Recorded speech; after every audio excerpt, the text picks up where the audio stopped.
В Библията има истории, които ни изправят, а не с утеха, но с шок. Това е един от тях. Ер не беше просто непознат. Той е син на Юда, внук на Яков, роден в рода, който носи вечни обещания. Но какво се случва, когато някой получи всичко? И да избереш пътя на тъмнината. Когато благословията се превърне в бреме, а наследството в проклятие. Библията казва, че Ер е бил зъл и че Бог го е убил. Без много обяснения, няма място за извинения. Сух, внезапен край, почти забравен в свещените страници. Но мълчанието на това изречение крещи предупреждение към всички, които се осмеляват да си играят с Божията цел. Зад едно кратко и почти затрито име се крие прекъснато наследство, духовно предупреждение за днешните избраници, позиция без капитулация, вяра без плод, наследство без святост, това е разруха предсказана. Предстои ви да се потопите в една от най-странните и пророчески истории в Стария Завет. И може би в крайна сметка ще разберете, че най-голямото чудо Бог беше този, който уби този човек. Ако тази тема вече ви е докоснала по някакъв начин, харесайте видеоклипа сега, абонирайте се за канала и активирайте звънеца. Разкритието, което следва. Това ще промени начина ви да виждате наследството, обещанието и преценката. В сухата шир на Ханаан, във време, когато Божиите обещания все още отекват в шатрите на патриарсите, се ражда Ер. Той е първородният син на Юда, пряк внук на Яков, същият, който се бори с Бог и куца отсреща с Божественото. Ер дойде на света, носейки тежестта на това наследство, като човек, който е роден вече белязан от името, което носи. Кратко, твърдо име, което звучеше като сухо ръмжене на ранния утринен вятър. В онези дни да бъдеш първо дете беше не само чест, но и заряд. Всеки първороден знаеше, че животът му не е само негов. Той представлява бъдещето на клана, продължение на благословението, което Бог е обещал на Авраам. А Юда, силен човек, белязан от собствените си съмнителни избори, погледна сина си с очакването да види в него ново начало. Но от ранна възраст Ер не проявява същата почит като предците си. Докато другите момчета слушаха историите за вярата около огъня с блестящи очи, той изглеждаше разпръснат. Присъствието му носеше странна, тежка тишина, сякаш вътре в него имаше празнота, която нито времето, нито традицията можеха да запълнят. Това, което мнозина виждаха като срамежливост, може би вече беше първият знак за дълбока духовна дистанция. Имаше нещо в очите му, което го обезпокояваше. Това не беше явна злоба, беше нещо по-фино, апатия към свещеното. Ер израства, пренебрегвайки кодексите на дома си, отклонявайки се от страха от Бога на родителите си. Той не се огъна в молитвата, не попита нищо за това, което небесата са обещали. Духовното наследство, което трябваше да го запали, сякаш го остави безразличен. Но небето вижда това, което хората не знаят.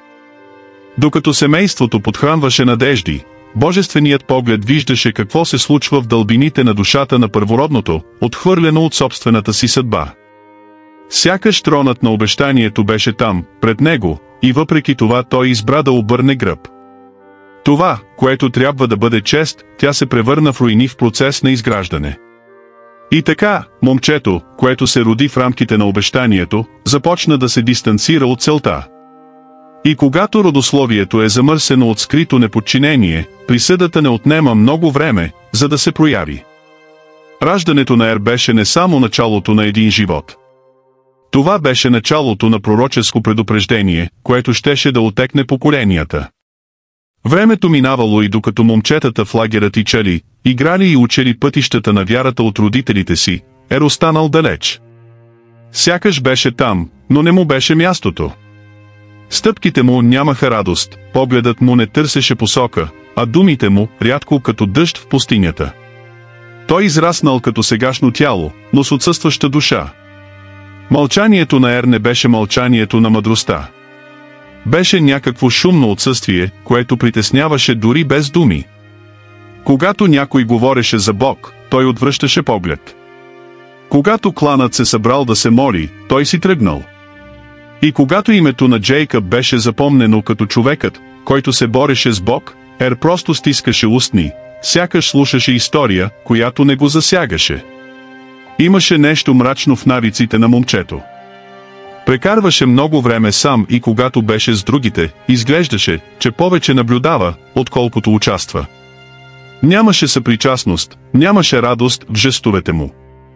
Сякаш винаги пресметваше, криеше нещо. И дори без да извършва публични грехове, присъствието му носеше невидимо безпокойство, вид безпокойство, което духът изпитва, дори когато очите не виждат. Майките избягват да коментират, но се чувстват неудобно, когато той се приближава до децата им. Старейшините роптаеха помежду си, казвайки, че има сянка над този млад мъж. Юда се опитва да го игнорира, предпочитайки да вярва, че времето ще излекува това, което той нарича странна фаза. Но времето не лекува това, което душата отказва да предаде на Господа. Духовната празнота на Ер беше бездна, растяща в тишина. Докато младите мъже от племето били готови да уважат завета на родителите си, Ер сякаш се бунтувал отвътре, дори без да повишава глас. Нямаше нужда да крещи, за да покаже разрива си със свещеното. Собственото му безразличие беше вик на обида. И в тази гъста тишина Бог вече наблюдаваше това, което човешките очи не разбираха, скритото презрение към полученото наследство. На пръв поглед той беше просто тихо момче. Но в духовния свят името му вече носеше ехото на прекъсната линия. Това, което изглеждаше просто като странен нрав. Всъщност това беше подготовка за сблъсък между божественото обещание и човешкия отказ. И Юда, несъзнателно, създава не само първородното си дете, но и знак, че не всеки, роден с обещание, се подчинява на обещанието. Юда вече не знаеше какво да прави. Първородният син носеше тежест, която никой не виждаше, но която всички усещаха. И в опит да фиксира невидимото с естественото, той взема общо решение за онези времена, да даде жена на Ер. Кой знае, бракът ще донесе отговорност, може би любовта ще събуди цел. Но не всяка празнота е изпълнена с човешки съюзи. Така се появи Тамар. Жена с вяра, твърдост и смелост, която скоро ще покаже, че не е просто някой. Тя беше избрана не само заради красотата си, но и заради отношението си към живота. Тя знаеше кой е и това само по себе си се сблъскваше с апатията на Ер. Когато тя влезе в тази къща, тя не беше просто като съпруга, беше като духовно присъствие, което щеше да разкрие това, което беше скрито. Юда даде Тамар на Ер, сякаш се опитваше да реши проблем с добра идея. Но да се ожениш за духовно мъртъв човек за духовно пробуден човек означава да запалиш фитил, който скоро експлодира. От самото начало Ер се отнасяше към Тамар като към притежание, а не като към съюз. Той не я слушаше, не я гледаше нежно, не търсеше причастие. Сърцето му беше затворено дори за любовта и още повече за целта. Тамар се опитала. Тя се молеше, подчиняваше се, уважава името, което носеше като съпруга. Но зад завесите на дома имаше студенина, презрение и духовна съпротива, която не можеше да бъде пречупена дори с молитва. Ер не само избегна емоционалната връзка. Той отхвърли всичко, което идва от свещеното. Бракът, който може да бъде ново начало, се превръща в тих затвор за жена, която мечтае да генерира цел. И докато Юдовият дом очакваше да види плод, деца, потомство, семето на Ер не покълна нито в утробата на Тамар, нито в обетованата земя. Защото там, където има скрито непослушание, дори духовните полета стават безплодни. Бракът не се излекува. Всъщност, той само разкри това, което беше гнило отвътре. А Тамар, дори и без да го разбира, не е била позиционирана като съпруга на наследник, но като ключова част от небесния план. Затова Юда се опита да използва Тамар, за да спаси сина си. Но в крайна сметка Бог щеше да бъде този, който щеше да използва Тамар, за да спаси кръвната линия. И докато небето гледаше мълчаливо, нещо по-голямо вече се движеше. Защото, когато мъжът отхвърли обещанието, небето издига жена, за да я защити. С течение на дните става ясно, че Ер няма намерение да почита духовното призвание, което е наследил. Това, което трябваше да бъде плодороден дом, се превърна в суха почва. Той избягваше децата, избягваше интимността, избягваше бъдещето. Неговият отказ да създаде потомство не е просто емоционален избор, той е пряко духовно оскърбление на Божия план за неговия род. В еврейската традиция първородното дете носеше отговорността да продължи обещанието, дадено на Авраам. Но Ер му се присмя. Той се смееше на вярата на предците си, презираше ритуалите, отказваше благословения, както човек отказва вода в пустинята. Нямаше страх, нямаше чест, нямаше семе. Какво излезе от това? Беше празен.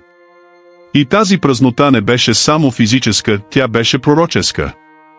Тамар ден след ден се опитваше да изпълни ролята си.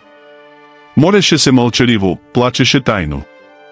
Но мъжът до нея изглеждаше все по-обхванат от някакъв студ, който режеше като лед. Не беше просто липсата на любов, а наличието на съпротива. Ер не искаше да генерира наследници, защото не вярваше в наследството. Неговото неверие беше като тиха отрова, убиваща свещеното. И най-големият грях на Ер не беше в публичното действие, а в интимното презрение към обещанията на небето. Той спеше в шатрата на Юда, внук на Яков, правнук на Исаак, и въпреки това се отнасяше към божествената цел като към мит. Ер се превърна в символ на поколение, което получава всичко и го изхвърля. Който предпочита сега пред вечността. Който избира егоистичното удоволствие пред духовната отговорност. Божият съд не падна за една нощ. Това беше предшествано от божествени погледи, които претърсваха сърцето на Ер нощ след нощ. Бог го видя. Той видя, когато избягва децата от егоизъм. Той видя, когато се подиграваше на вечния план. Той видя, когато отказа да стане мост към нещо по-голямо от себе си. Божието мълчание не беше одобрение, то беше търпение. Но дори търпението има граница, когато непокорството се превърне в съзнателен бунт. И така, първородното, което е трябвало да умножи родословието, е избрало да го отреже. Той отхвърли семето, презря обещанието, отказа наследството. Това, което беше невидимо за хората, тя беше широко отворена пред небето. И небето, което дава време, също свършва. И идва време, когато Бог вече няма да търпи презрението на Ер. Не прозвуча тръба. Нито един пророк не се появил, за да обяви края. Беше тихо, внезапно, почти дискретно, като невидим разрез, направен от небесни ръце. Библията е директна, почти студена в разказването за момента. Аз беше нечестив пред Господа и Господ го уби. Кратко изречение, но това отеква като гръм в душите на онези, които разбират тежестта на това, което е зад него. Нямаше скандал. Нямаше битка. Само съдът на Бог, който вижда отвъд външния вид, който не се впечатлява от ничие фамилно име и който изпълнява правосъдие, без да иска разрешение. Същият Бог, който издигна Авраам, който защити Исаак и се биеше рамо до рамо с Яков. Сега той решава да прекъсне кръвна линия, преди тя да замърси вечния план. Ер умря. А с него и фалшивата идея, че духовната позиция гарантира имунитет. Бог не пощади първородните на Юда. Защото Господ не гледа външното, той претегля сърцето. И когато се сблъска с постоянно презрение, скрито неподчинение и отказ да се приведе в съответствие с целта, той действа. Дори ако това означава да извадите някого от средата на обещанието. Хората наоколо не разбираха. Някои прошепнаха. Други го приписваха на Божията воля, но малцина осъзнаваха, че това не е просто смърт. Това беше предупреждение. Юда мълчеше. Извика Тамар. И небето го последва в мълчание. Но това мълчание носеше тежестта на справедливостта. Това не е жесток Бог, а свят Бог, който не преговаря с злото, скрито под свещени титли. Във вечността всичко е записано. Всяка мисъл, всеки отказ, всеки избор. И Ер, дори и с всички шансове, предпочиташе подигравките пред благоговението. Той предпочиташе егото пред подчинението. Той предпочиташе да живее така, сякаш Бог не вижда, докато Бог не видя. И той действаше. И така, името на Ер е увековечено не като наследник, а като знак. Напомняне, че Богът на обещанието. Той е и Бог на съда. Смъртта на Ер не е само биологичен край. Това беше съкращаване на родословие, което трябваше да процъфтява. И когато Бог реши да се намеси по този начин, това е защото има нещо по-велико, което трябва да бъде запазено. Това, което очите не са видели.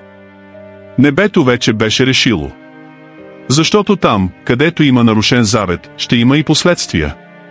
И небесният престол никога няма да бъде зает от онези, които се подиграват на свещеното. След смъртта на Ер домът на Юда бил потопен в неудобно мълчание. Но традицията е ясна, ако първородното умре бездетно, по-малкият брат трябва да лежи с вдовицата, за да генерира потомство на името на починалия. Това беше повече от култура, това беше закон, това беше съюз, това беше начинът да се запази името, обещанието, духовната нишка на родословието.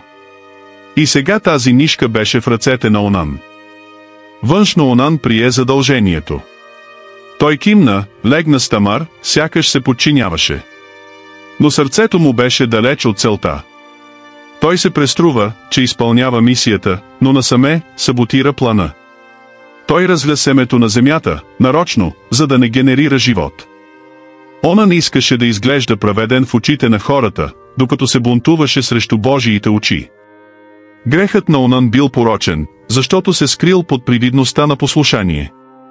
За разлика от Ер, който открито отхвърля, Онан манипулира свещеното. Той искаше привилегиите на кръвната линия без тежестта на отговорността. Исках да бъда в рамките на обещанието, без да се ангажираме с неговата приемственост. Той представлява онези, които знаят какво изисква Бог, но избират да се преструват, че са верни, докато действат в скрит бунт. Тамар отново се види използвана, наранена, измамена.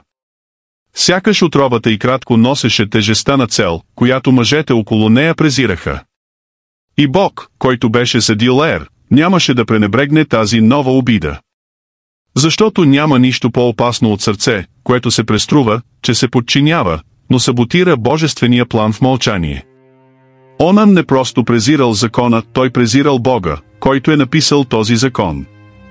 И небето отговори.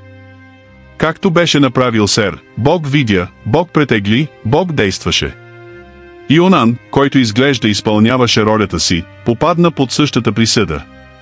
За пореден път смъртта не беше нещастен случай, нито трагедия. Това беше преценка. Два смъртни случая в една и съща къща. Двама братя, които докоснаха свещеното с мръсни ръце. Два знака, че родословието е било подложено на изпитание от самото небе.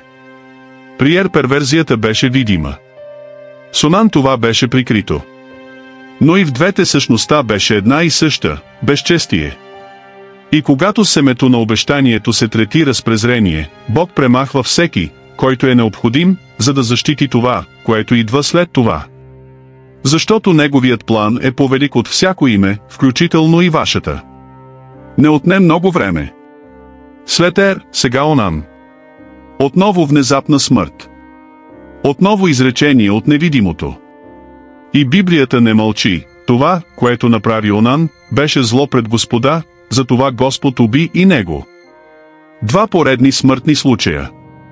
Това не беше случайно. Това беше преценка. Бог каза без думи, че не толерира лъжата, маскирана като подчинение. Юдовият дом беше потънал в мълчалив страх. Това, което някога е било гордост на родословието, сега се е превърнало в призрачно. Тамар, овдовяла за втори път, се превърнала в символ на нещо, което никой не разбирал, защо мъжете, които лежали с нея, умирали. Но проблемът не беше в Тамар. Проблемът беше в това, което тези мъже носеха в гърдите си – безчестие, измама, отклонение.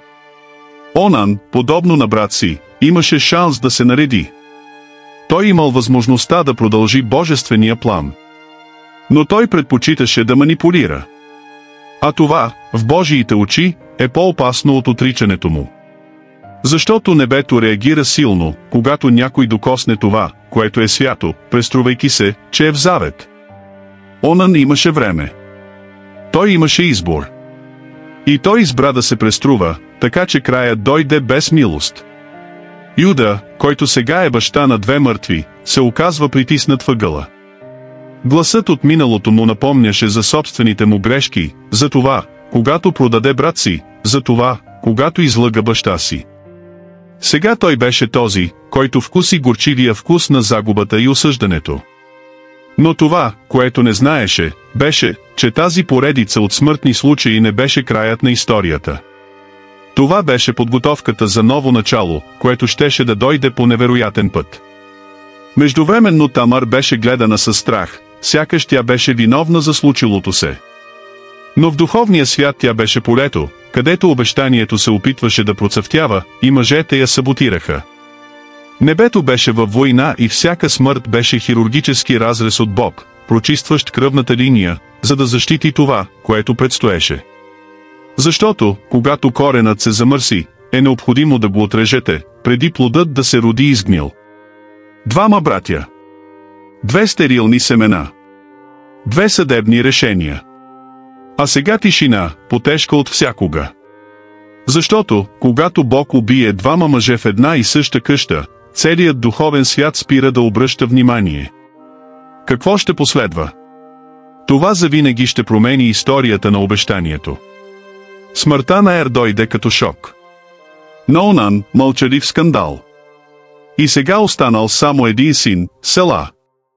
Твърде млад, за да изпълни дълга си, твърде крехък, за да бъде хвърлен на мястото на братята си. С оглед на това Юда направи това, което мнозина правят, когато се страхуват. Той обеща, без намерение да се съобразяват.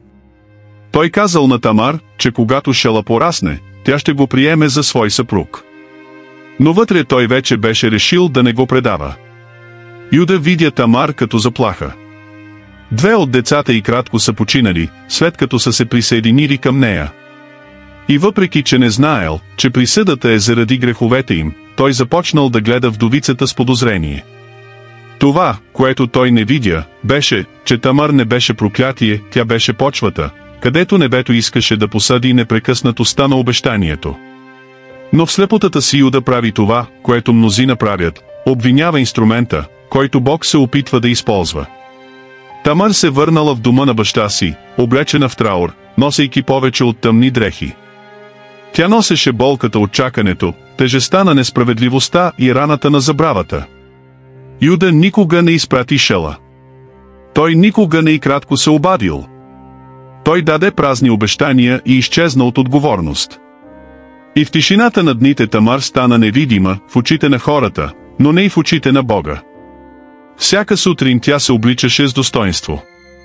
Дори забравена, тя запази вярата. Дори и мълчалива, тя остана твърда. Защото има жени, които, въпреки че са отхвърлени от мъжете, продължават да бъдат избирани от Бога. И Тамар беше една от тях. Знаеше, че историята все още не е приключила. И ако мъжете не изпълняват ролята, която им принадлежи, щеше да направи всичко необходимо, за да се увери, че обещанието няма да бъде загубено. Юда, от друга страна, живееше така, сякаш всичко беше уредено. Може би си мислеше, че времето ще изтрие болката. Това разстояние ще погребе обещанието. Но Бог не забравя завета. И когато човек не успее да изпълни това, което е обещал, небето започва да движи парчетата по изненадващ начин. Защото божествената справедливост никога не зависи от човешкото послушание, за да се изпълни, тя просто чака подходящия момент. И този момент наближаваше. Докато Юда се успокояваше, Тамар се укрепи. Докато той мълчеше, тя се приготвяше. Защото небето не би позволило кръвната линия да умре. И ако се наложи да се наруши протоколът, да се премине през скандала и да се забърка с невероятното, така ще бъде. Защото обещанието, рискът си заслужава. Времето минаваше. Шела порасна. И с него мълчанието на Юда също нарастваше. Няма призив, няма изпълнен съюз. Тамар осъзна това, което малцина биха имали смелостта да признаят, тя беше изхвърлена, изтрита, предадена. Но вместо да се предаде на жертвата, тя решава да действа. Не за отмъщение, а за цел. Защото, когато мъжете не защитават обещанието, Бог използва смели жени, за да я поддържа жива. Тя чула, че Юда отива в Тимна, за да стриже овцете си, време на празнуване, разсейване и често морална слабост. Тогава Тамар се изправи. Тя свали дрехите на вдовицата си, покри се с вуал и седна край пътя на мястото, където щеше да мине Юда. Това не беше необмислен план, а стратегия. Това беше прикрита смелост. Това беше цел, замаскирана като скандал. Юда мина покрай него и не я позна. Той видял покрита жена, помислил, че е култова проститутка, и предложил да легне с нея. Твърдата Тамар поиска залог, печата, въжето и тоягата. 3 обекта, които представляваха идентичност, авторитет и посока. Тя не искаше просто среща, тя искаше доказателства. Защото това, което щеше да направи, нямаше да бъде скрито. Когато дойде подходящият момент, истината щеше да говори сама за себе си. Те легнаха.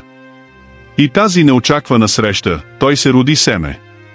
Бременност, която не е планирана от мъжете, но е позволена от Бог. Това не беше грях, маскиран като стратегия. Това беше правосъдие, маскирано като скандал. Защото понякога небето шокира религиозните хора да изпълнят това, което праведните отказаха да направят. Тамар знаеше, тя не просто гарантираше потомство, това е спасяване на цяла родословие.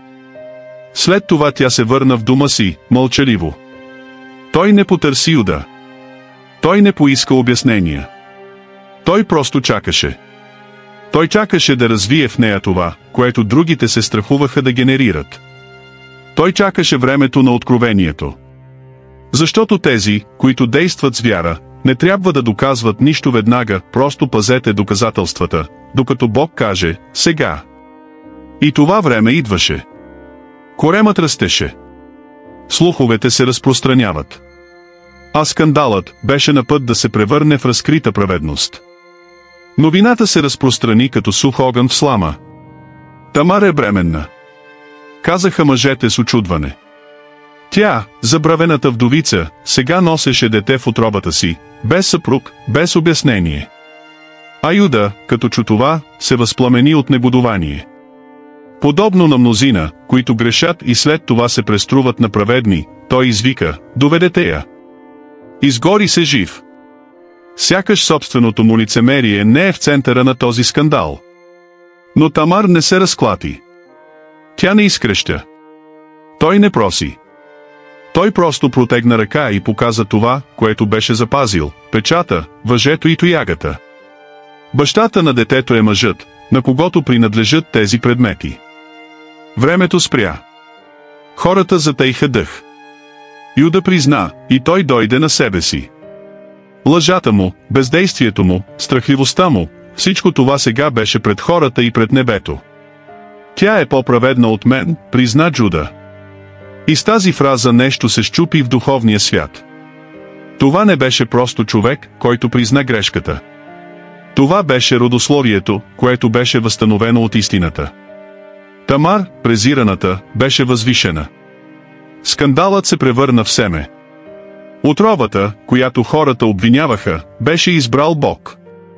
И процесът се превърна в платформа за обещанието да продължи да живее. Когато дошло времето, Тамар родила 2 сина, Перес и Зара. И по време на раждането се случи нещо пророческо. Зера се опита да излезе първи, но Перес проби трудно и се роди първи. Името Перес означава почивка. И така, от болката на Тамар, от заблудата на Юда, от презрението на хората, каналът, който ще даде началото на Давид и векове по-късно на Месията, се роди Исус Христос. Бог не използва съвършения син на Юда. Той използва ранената жена. Той не използва общия ред. Той използва невероятното. Защото, когато небето избере да изпълни обещанието си, то не избира тези, които изглеждат правилни, а издига желаещите. А Тамар е повече от майка, тя е духовен воин, който защитава със собствената си смелост линията на спасението. Справедливостта възтържествува. Не с сила, а с вяра. Не чрез човешки заслуги, а чрез божествено подреждане. И името на Перес беше увековечено, не като грешка, а като чудо. Защото дори това, което се ражда от скандал, може да носи Божията слава. Ер е роден в родословието на обещанието. Той имаше името, позицията, наследството на семейство, което носеше Божия план за човечеството. Но той нямаше сърце. И поради тази причина животът му не напредна, не даде плод, не остави почетен спомен. Това, което той отказа тайно. Небето отсъди публично. И името му, кратко и твърдо, остана като берег в родословието на Месията. Той имаше всичко, с изключение на доставката. Той носеше наследство, но нямаше смелостта да го защити. Той живееше в сянката на велики хора, но избра да ходи в тъмнина. Ер не падна от скандален акт, а от безцелен живот, от мълчаливо пренебрежение към присъствието на Бога. И това в очите на Господ е по-сериозно от всяка грешка, направена от невежество. Името на Ер се появява само в няколко стиха. Нито едно не е направено. Няма наследство. Просто изречение, което тежи като чук, и Господ го уби. Кратко изречение, която носи вечно откровение. Защото обещание без послушание е разруха. Завет без вярност се нарушава. Безсърдечно позициониране, това е духовна опасност, маскирана като наследник. Докато Тамар я следваше като колона, Ер се превърна в прах. Докато Юда е преобразен от конфронтацията, Ер е изтрит от отказ. И това ни показва, че Бог не поддържа живи онези, които се подиграват на духовната отговорност. Небето не държи това, което отрича целта. И когато дойде съдът, той не е случайно. Това е така, защото времето за търпение изтече. И името се превърна в изречение. И Яр се превърна в предупреждение. Вечно напомняне, че привилегията никога не може да замени святостта. Тази поза без стойка е безполезна. Че Бог не е впечатлен от това, което сте, но с това, което правите с това, което сте получили. И най-голямата трагедия в нейната история не беше смъртта, тя беше загуба на обещания. В крайна сметка той не беше запомнен с децата си, нито с делата си. Той беше запомнен с това, че беше откъснат от плана по собствен избор.